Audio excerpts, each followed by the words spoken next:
This is Democracy Now!, democracynow.org, The War and Peace Report. I'm Amy Goodman. Tens of thousands of people gathered in the nation's capital Saturday to mark the 50th anniversary of the March on Washington for Jobs and Freedom, originally held August 28, 1963. They filled the National Mall as speakers reflected on their progress in achieving the goals outlined by the event's most famous speaker, Reverend Dr. Martin Luther King, Jr., who delivered his I Have a Dream speech from the steps of the Lincoln Memorial. I have a dream that one day this nation will rise up and live out the true meaning of its creed. We hold these truths to be self-evident, that all men are created equal.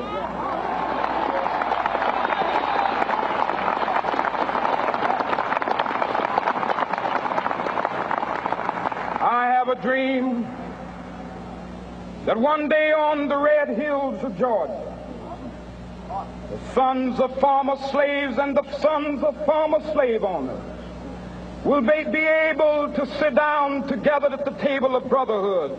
Well, Saturday's commemorative march, a half-century after Dr. King spoke, was still largely about unrealized dreams. Trayvon Martin was on many minds on the eve of the march. The unarmed black teen's killer, George Zimmerman, visited a Florida weapons factory that makes the same gun he used to shoot Martin dead last year. Zimmerman posed for a photo with the factory owner and reportedly inquired about the legality of purchasing Kel-Tec KSG, a 12-gauge pump-action shotgun. Zimmerman used a Kel-Tec pistol to shoot Martin.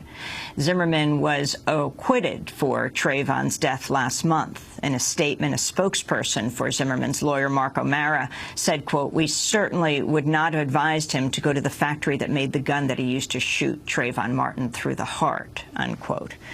Writing about Saturday's march, The Nation columnist Dave Zirin said, quote, "The #1 face on T-shirts, placards, and even homemade drawings was not President Obama or even Dr. Martin Luther King, Jr. It was Trayvon Martin."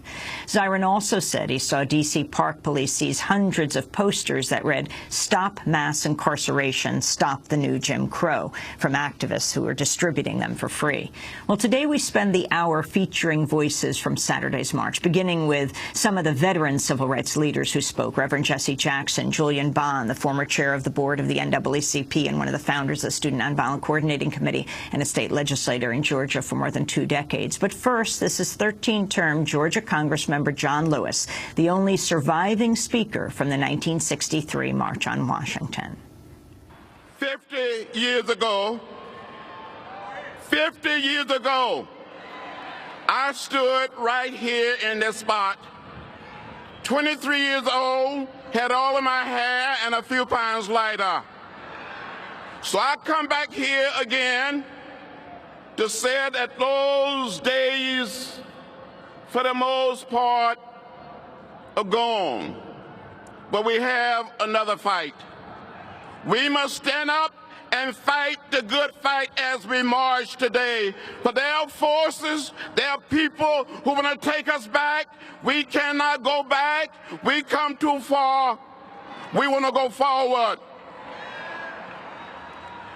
Back in 1963, hundreds and thousands and millions of our brothers and sisters could not register to vote.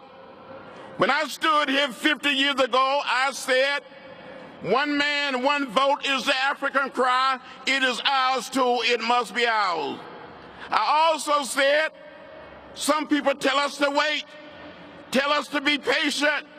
I said 50 years later, we cannot wait, we cannot be patient. We want jobs and we want our freedom now. All of us, it doesn't matter whether we're black or white, Latino, Asian American, or Native American. It doesn't matter whether we're straight or gay. We're one people, we're one family, we're one house. We all live in the same house.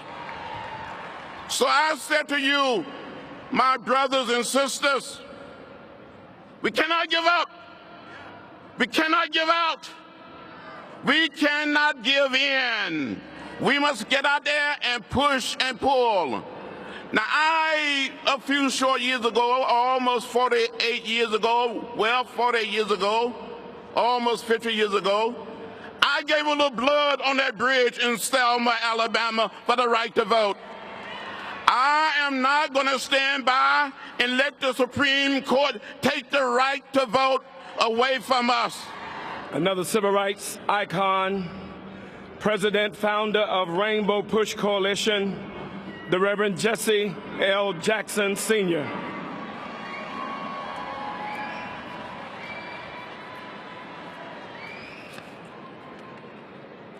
Today we appeal upon the President and the Congress to have mercy upon our plea. Fresh from jail in North and South Carolina, I was blessed to be here 50 years ago. Thank God for the journey, 50 years of tragedy and triumph. The stench of Medgar Evers' blood in the air, we marched as Dr. King dreamed in 6-3. I was with him and a band of SCLC warriors as he felt the agony of the nightmare approaching in 1968 in Memphis. He said the pendulum swung between hope and hopelessness.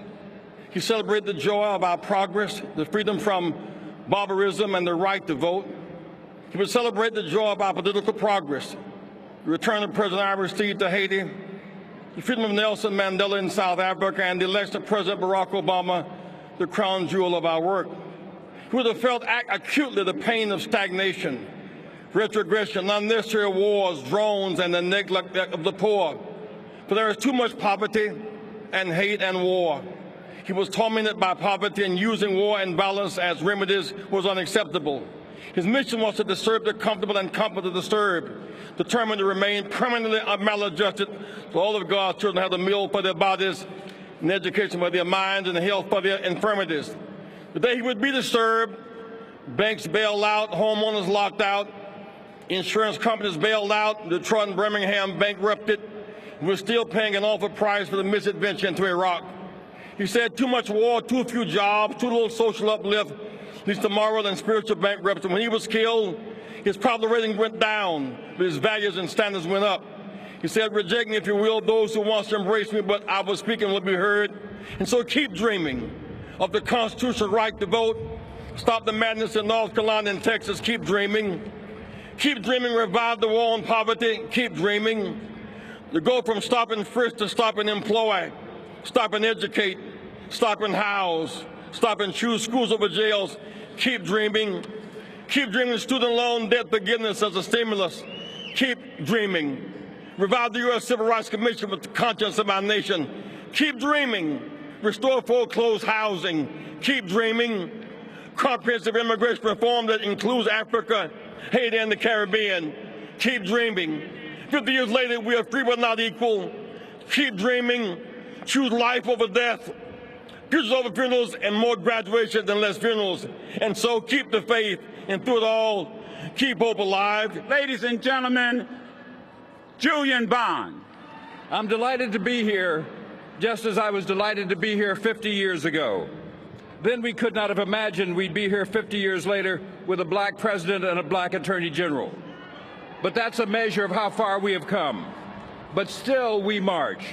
We march because Trayvon Martin has joined Emmett Till in the pantheon of young black martyrs. We march because the United States Supreme Court has eviscerated the Voting Rights Act, for which we fought and died.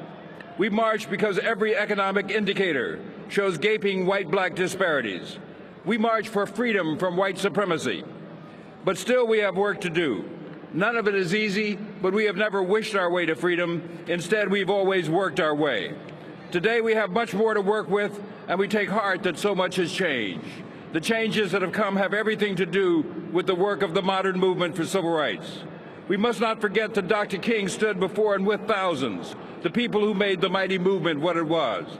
From Jamestown slave pens to Montgomery's boycotted buses, these ordinary men and women labored in obscurity. And from Montgomery forward, they provided the foot soldiers of the Freedom Army. They shared with King an abiding faith in America. They walked in dignity rather than ride in shame. They faced bombs in Birmingham and mobs in Mississippi. They sat down at lunch counters so others could stand up.